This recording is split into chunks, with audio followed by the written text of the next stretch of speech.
Welcome to the special edition of Beyond the Jump Points. This week, we're going to be covering off Invictus 2025. So consider this kind of your short guide on exactly everything you need to know about Invictus. I'll walk through the halls, etc., etc. So make sure that you accept this Happy Invictus contract, because this will actually give you some of the new credits just for visiting Invictus. So once you have accepted that, now it's okay to actually go up into the convention hall. Now, I did notice that sometimes in the lobby and in the convention hall itself, you can't actually get the contract. So my trick here is just go use the elevator. When you're standing in the elevator, oddly enough, you can get the contract. So there we go. We've already been productive in the first minute or so here. Now, what that does is it'll deliver some of those credits. As you see, I earned 10 rewards. And they will be located in my primary residence. So for me, that's going to be Orison. Now, Invictus is a little bit different this year in the sense that the halls do not actually rotate as we're used to from previous years. So what you see is what you get. If you visited once, you've really visited as many times as you need to visit, unless you want to go see something else. The part that does change is the rental kiosks every day. So based on the manufacturer in these rental kiosks, you'll be able to actually rent the different ships that are available on that day for those manufacturers. So in this case, we've got Aegis and Greycat. For instance, I can come in and I can actually rent the new Greycat MTC. So that will give me the Greycat MTC, hopefully with wheels, for, I believe it's a 48-hour period, yes. Now in Aegis, again, all of the ships that have launched, the exception of the Idris, are available to actually rent. For some reason you can't rent the Idris.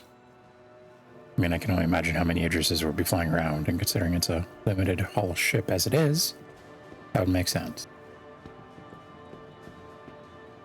So as we come into the main hall, we're presented with the 3 new ships plus a 4th one in the back quarter.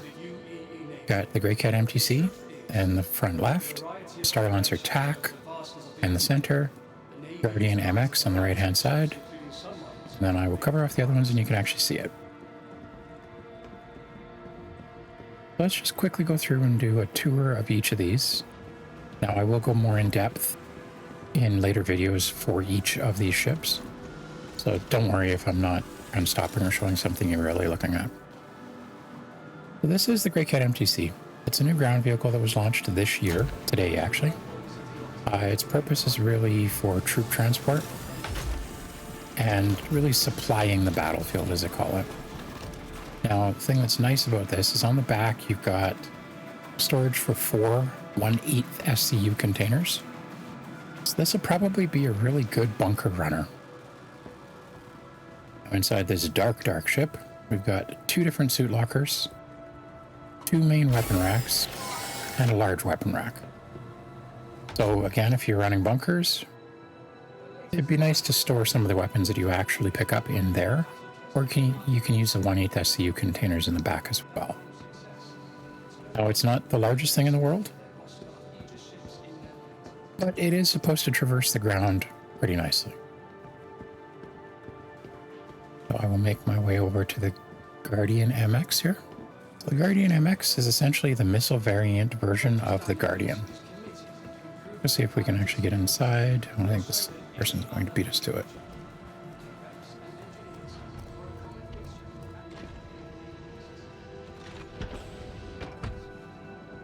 All right, that's not a big deal. So essentially it's a Guardian that carries a bunch of different missiles. Anyone familiar with the Guardian series will know what that's all about. Then we come into the Starlancer TAC. This is an interesting ship. I'm not really sure where it actually fits. So in the Starlancer TAC, and again, I will do an in-depth video when this one becomes available for rent. But in the Starlancer TAC, you've got essentially a small hangar bay at the top, meant to fit a normal Guardian. You've got 8 troop jump seats that are located on the bottom here. and where the cargo grid is on the Starlancer Max. There's 4 on each side. We've got these massive turrets on the side, meant for shooting pretty much anything you could possibly want. But then in the back, you actually still maintain cargo area that you get in the Starlancer Max. The back cargo area, anyway. You can actually hold 96 SCU plus a ground vehicle back here. It's just quite surprising. You can actually probably double that if you're willing to go off-grid, because the 96 SCU is only from this dotted line to the wall. All of that, a med bay, and everything you could possibly need as kind of a small crew carrier. So now, the ship that I was actually the most excited about, even over the Idris, to be honest. This is the Anvil Asguard. So it's built off of the Valkyrie platform, just bigger. Much, much bigger.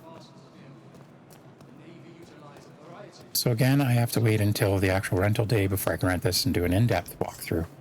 But in the back of this ship, you should be able to carry, I believe it's 190 SCU, are the numbers that people have kind of calculated out. Now that assumes, oh, somebody's trying to lock me in. That assumes the entire thing is a cargo grid, but it's really meant for carrying tanks and larger ships, like ground ships. On the sides, you still have a couple of seats to carry troops. Maintains the access to the turret in the front here.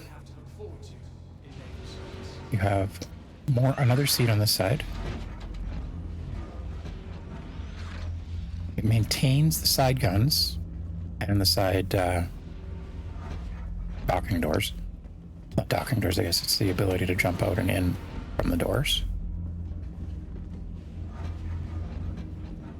Upstairs looks very familiar with the suit lockers, the gun racks, the sleeping facilities, and finally the bathroom that you would see in the original of the variant. And then up front in the cockpit, single-seater fly, no co-pilot.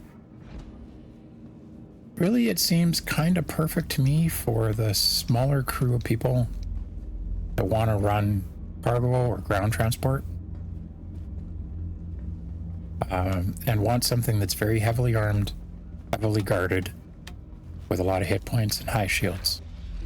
I believe off the top of my head, and I could be wrong, but I think this has 4 size 3 shields on it, which I believe is quite impressive. And there's a lot of pilot controlled guns. I believe there's 6 total. So it should be quite a fun ship to fly, especially with a small solo kind of player crowd. Now I'll make my way over into the event hall 2. I believe this is the first event hall on the right hand side when you come in. I'm gonna walk backwards, which is a little bit strange, but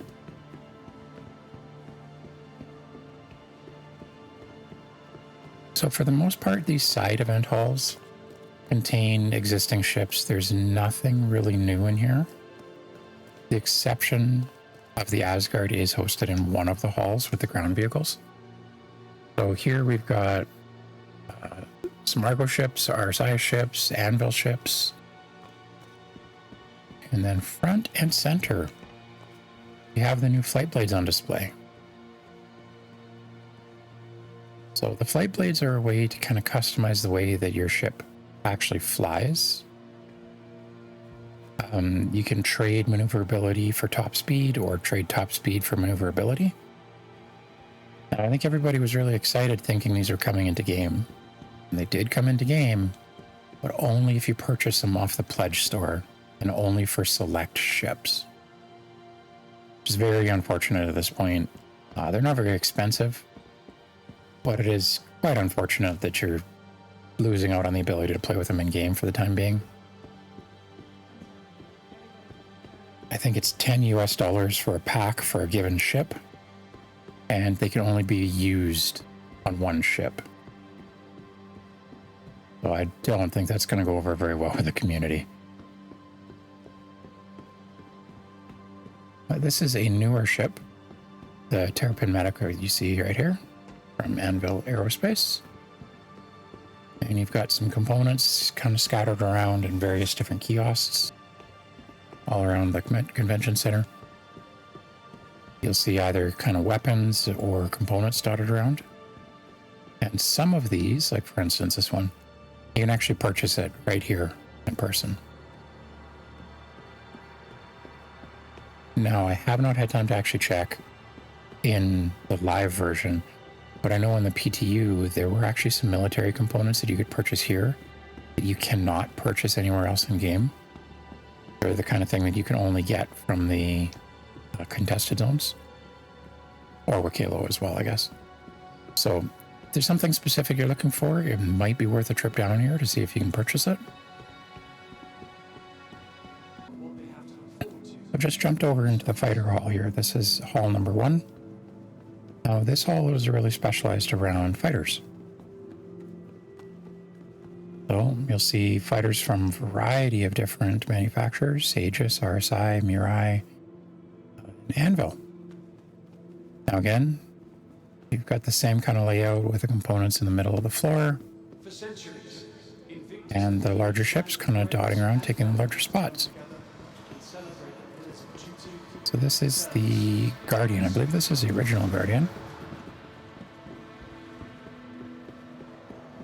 The MX version we saw in the beginning of the tour here.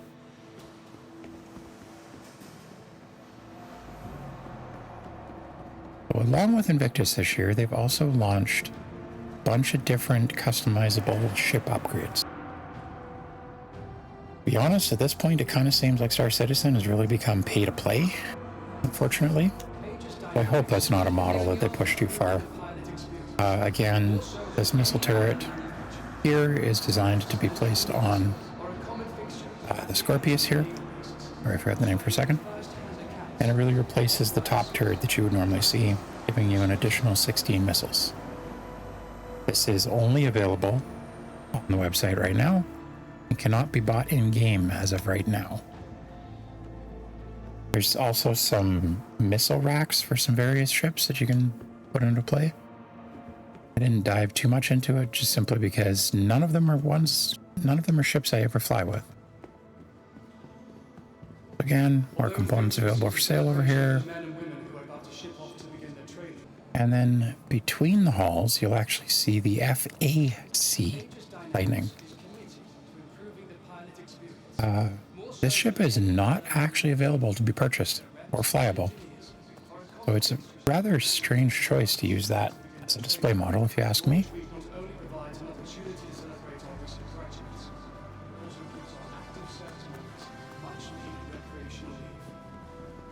As we round over into hall number 3, we've again got some more ships over here. Now this actually looks like it's only Aegis. Aegis does have a lot of combat ships, so that does make sense. So front and center there, you see the Hammerhead. Not a ship that I ever see a lot of people flying. Definitely a nice ship, but I just don't see a lot of use for it in game. It's meant really to kind of shoot down lighter fighters, and the name would imply that it's good at ramming blockades, but I don't actually think that's the case. Over on the left-hand side here, you see the Redeemer. Invictus Launch Week is a great opportunity to see your taxes at work. As members of the Empire, it's your right to inspire. Over here you see the Vanguard Harbinger. Now in the back, you can see a bunch more components. You can actually see some of the new torpedoes that are launched into the game. We run over here and show you that.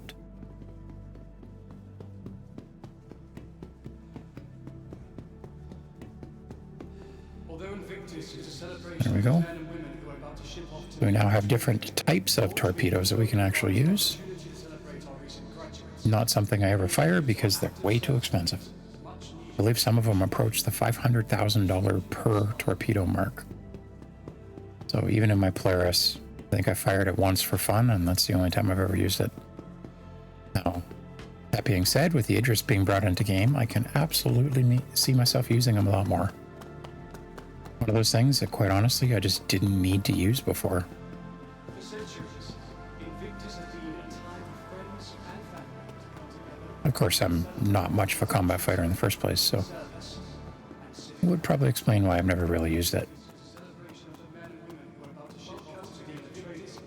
Launch week not only provides So here we have the ground combat hall in hall number 4. nature of operations throughout Now, this is an interesting thing to include in the ground combat hall, considering we don't have a mech suit that does that. So I'm interested to see what they're actually planning there. So here we've got some things from Anvil and Umbrel, I guess.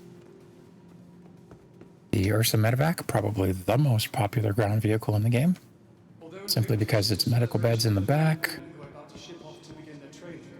Launch week Oh. not only provides an opportunity Give you the opportunity to actually heal yourself. Not sure how I took damage in the first place, but the opportunity to heal yourself, rehydrate you, up your food.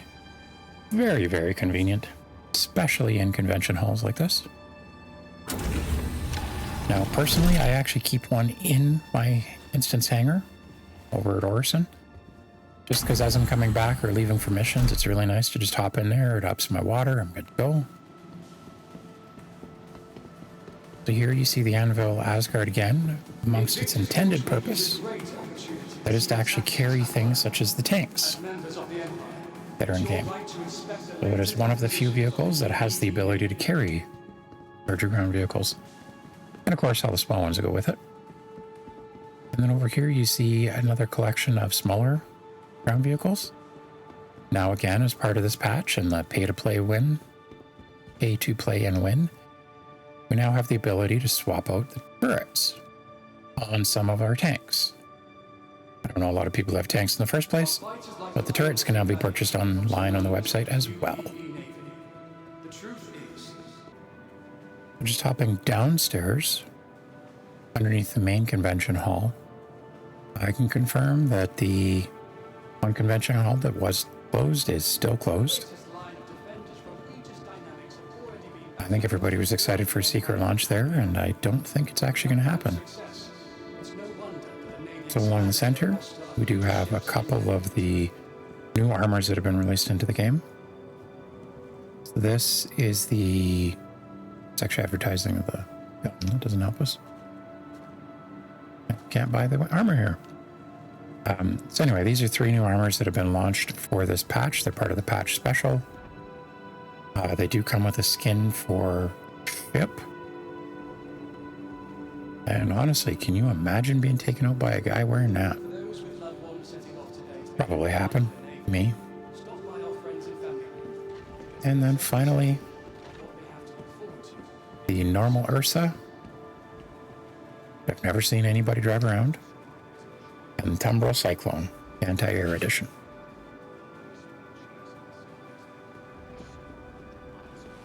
And that is everything at Invictus this year. Now, don't forget that you can also tour the Aegis and the main area of Area 18, kind of where the habs are. So it is an option to actually tour the Aegis, but it doesn't look like it's an option to rent it or to buy it if you have not purchased it. Even if you're a subscriber, I actually don't have a copy of it in my hangar. With that said, I will leave you here. Thank you for tuning in, and until next time, this has been your episode of Beyond the Jump Points.